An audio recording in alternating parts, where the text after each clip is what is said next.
Okay, welcome to High Cheese with Darren Maloney. It's Monday, June 13th, 2022. So we've got a stock market that has hit 52-week lows. Dow's at a 52-week low. The S&P is at a 52-week low. NASDAQ is at a 52-week low. We've got $5 a gallon gasoline. We've got inflation through the roof. We're facing a recession. The only question right now is how deep this recession is going to be. We've got Europe on fire with a war, an unnecessary war. We can't get our babies baby formula. And what are these yahoos in Washington doing?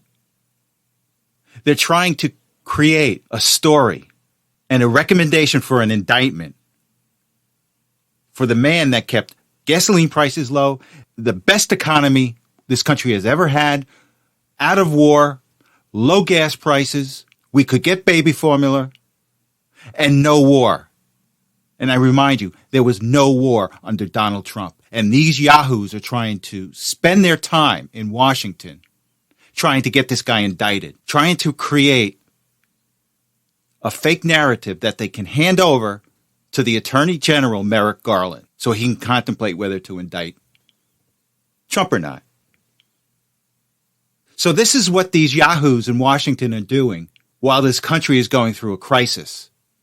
Remember this in November. This is absolutely absurd.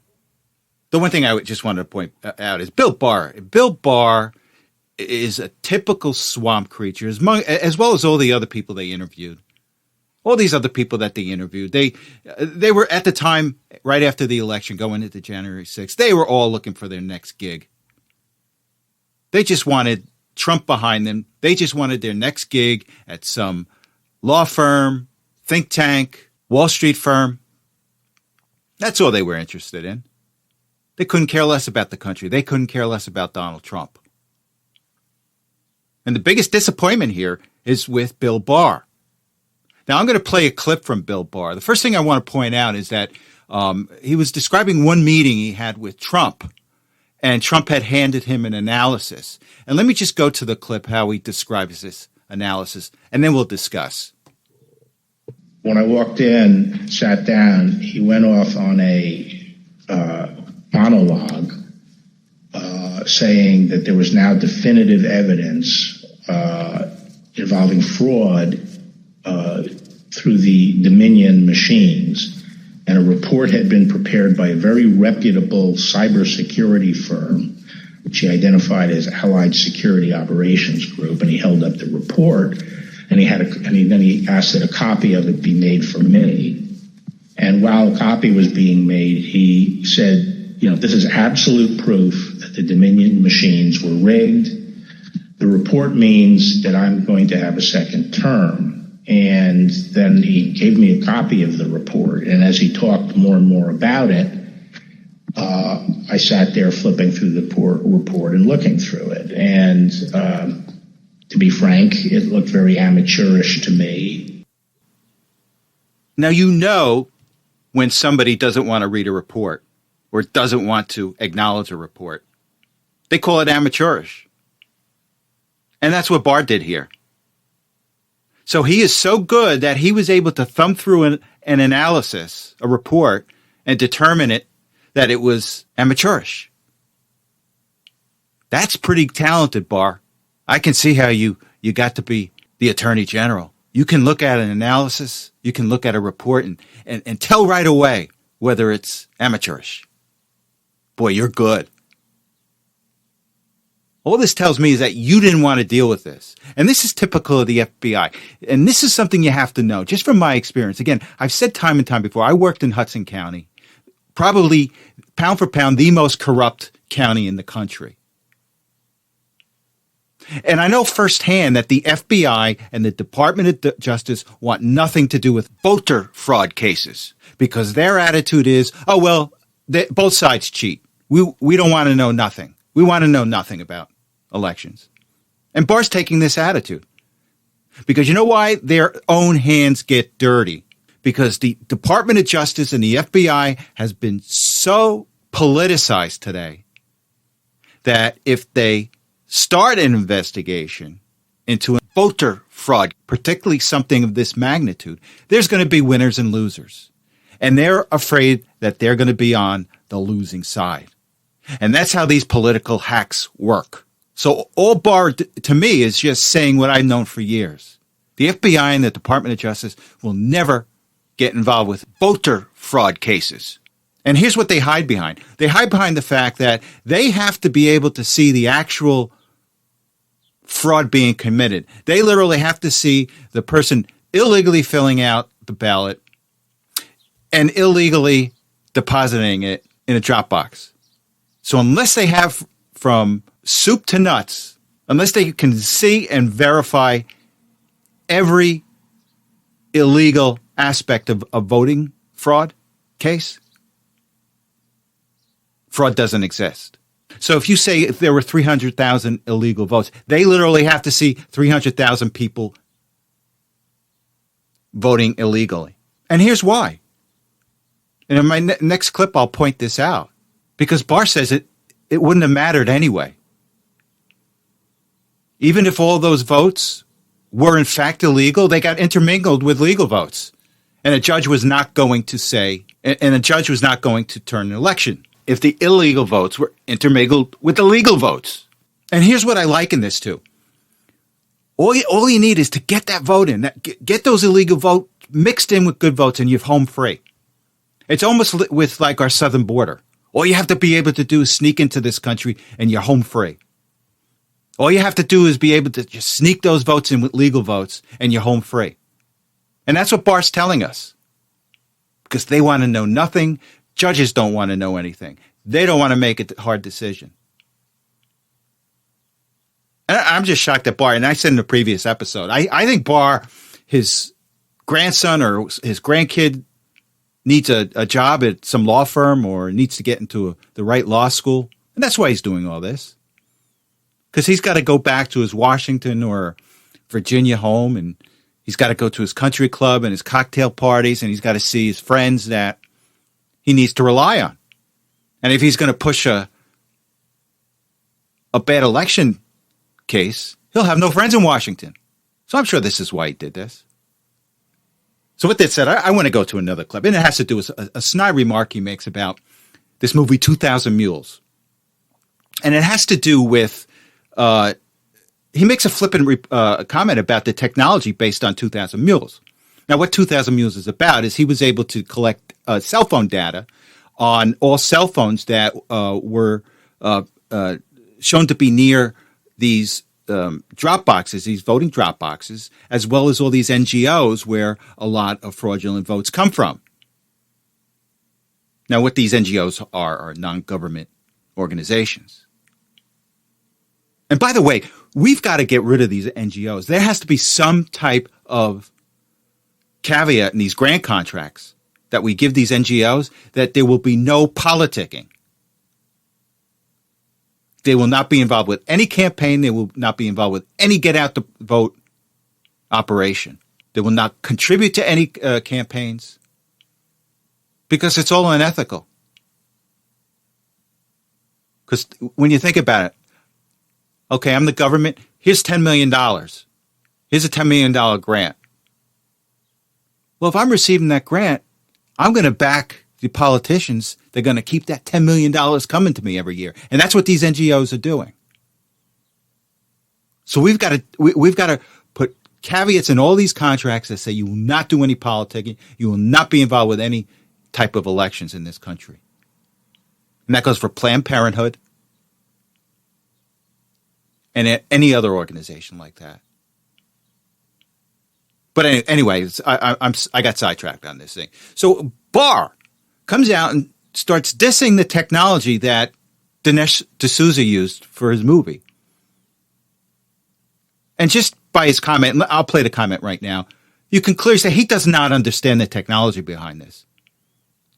So let me play the clip, and then we'll come back and discuss. The election was not stolen by fraud. And I haven't seen anything since the election that changes my mind on that, including the 2,000 Mules movie. familiar with the 2,000. Well, maybe you can assess that 2,000 mules, and people are talking about that. Well, I mean, just in a nutshell, I just think the GBI was unimpressed with it, and I was similarly unimpressed with it because I think I was holding my fire on that to see what the photographic evidence was, because I thought, well, hell, if they have a lot of photographs of the same person dumping a lot of ballots in different boxes, that's hard to explain.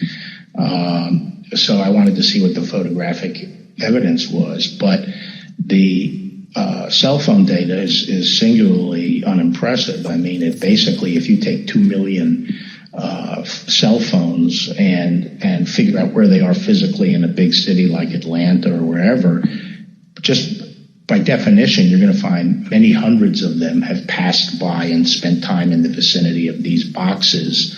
And the premise that, if you go by a box, 5 boxes or whatever it was, that's a mule is just indefensible. It by definition, you're going to have hundreds of this. I mean, I saw one contractor said, we figured out that our truck alone would account for 6 cell phone signals.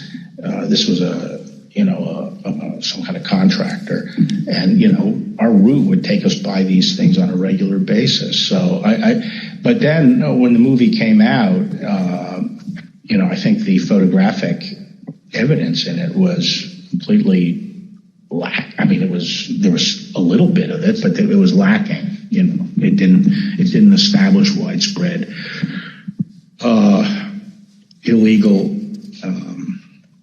harvesting. The other thing is people don't understand is that it's not clear that even if you can show harvesting, that changes the results of the election. The courts are not going to throw out votes and then figure out what votes were harvested and throw them out. You'd still the burden on the challenging party to show that illegal votes were cast.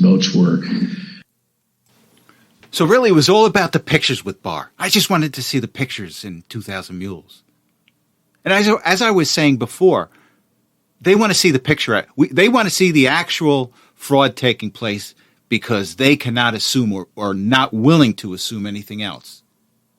So, for example, I think it was in Pennsylvania. Let's say, for example, it was 20,000 vote difference. So Barr wanted to see 20,000 pictures of people, these mules, putting 20,000 votes, ballots in these ballot boxes. And if he didn't see 20,000 pictures of these mules putting illegal votes in these boxes, well, fraud didn't exist. See such the high bar they created for this? And then he was just so off on the technology. He's telling everybody, if you drive your truck by, you're considered a mule. It's much more sensitive than that. And by the way, it was the FBI and the DOJ that used the same technology to find some of the J6 people. So they already used this technology. And they could easily refute D'Souza. It was so easy, but they're not willing to do it because they're afraid what they're going to find.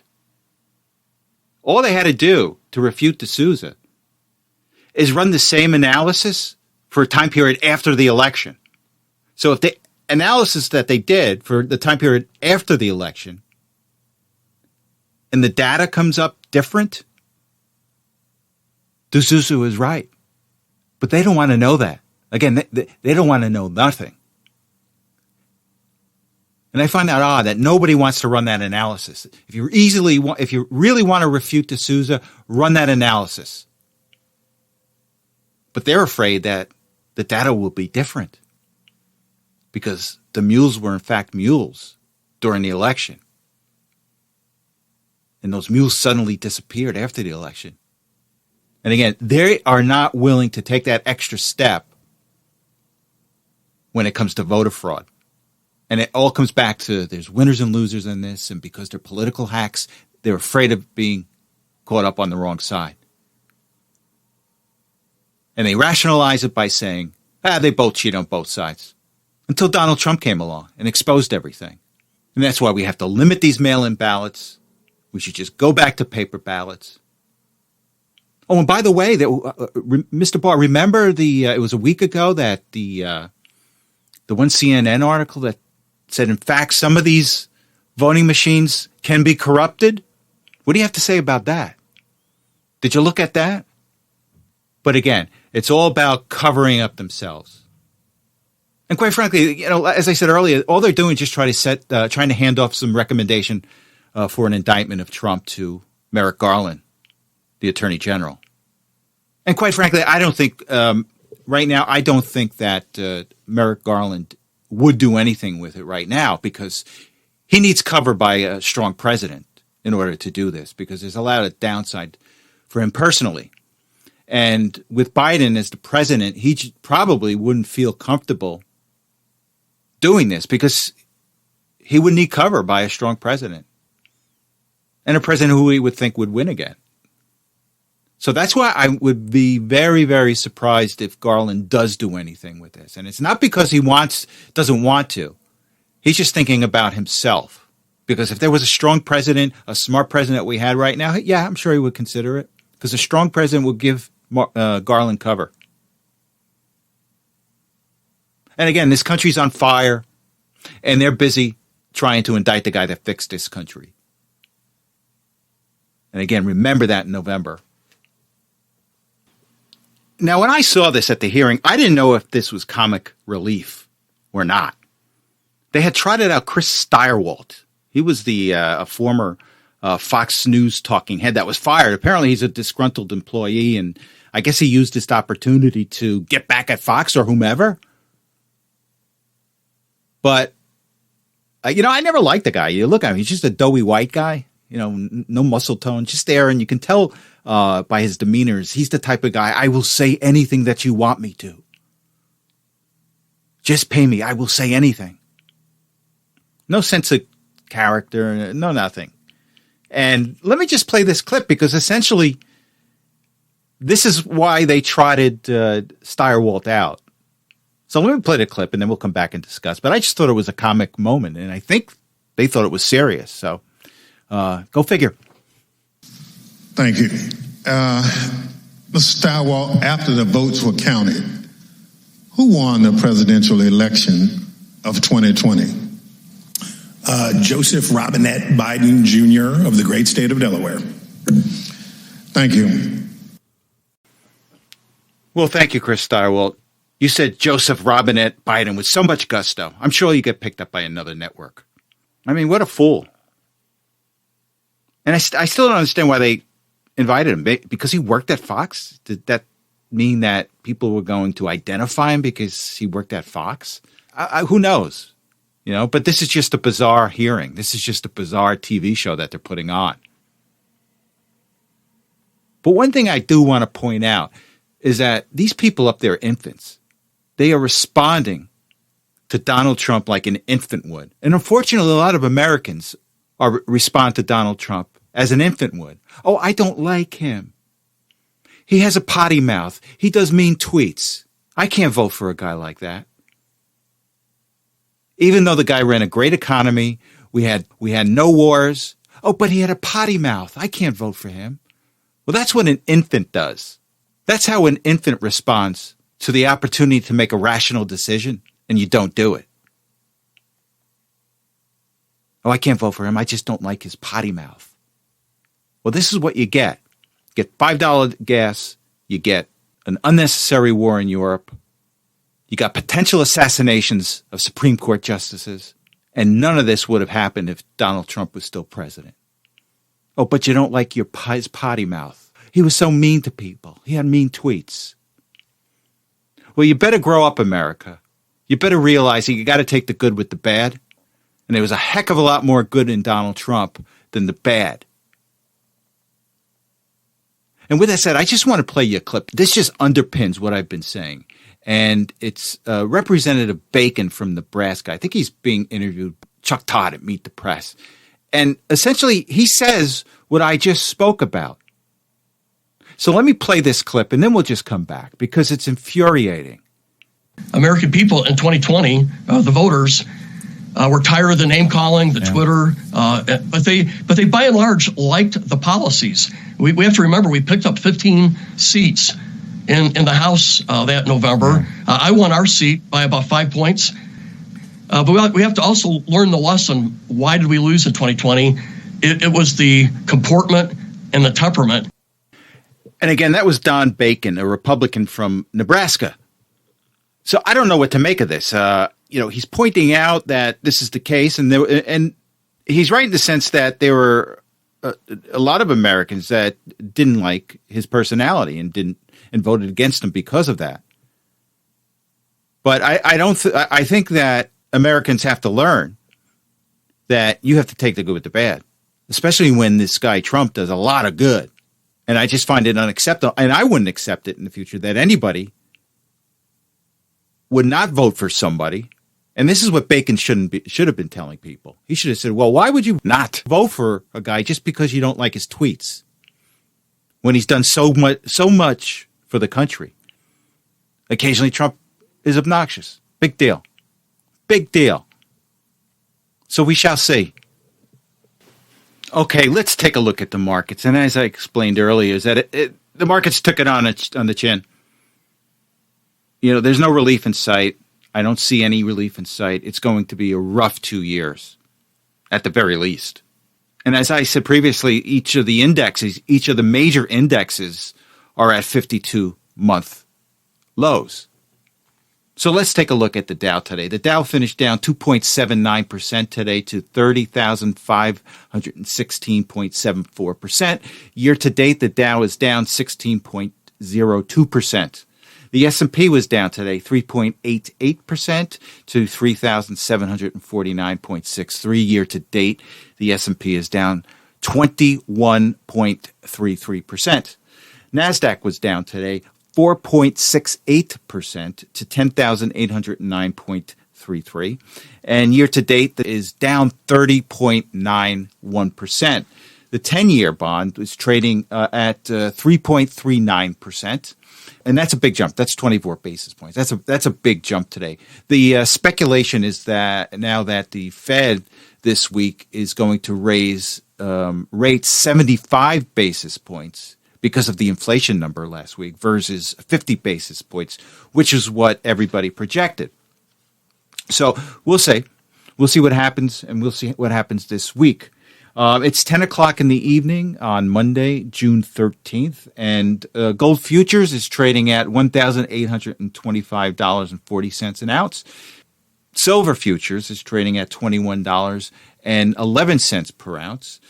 While Bitcoin and a lot of crypto is taking it on the chin, as well as the stock market and housing eventually is going to follow. But Bitcoin is trading right now at $21,487.22. Ethereum is trading at $1,126.37, and XRP is trading at 30 cents. Let's take a quick look at the calendar.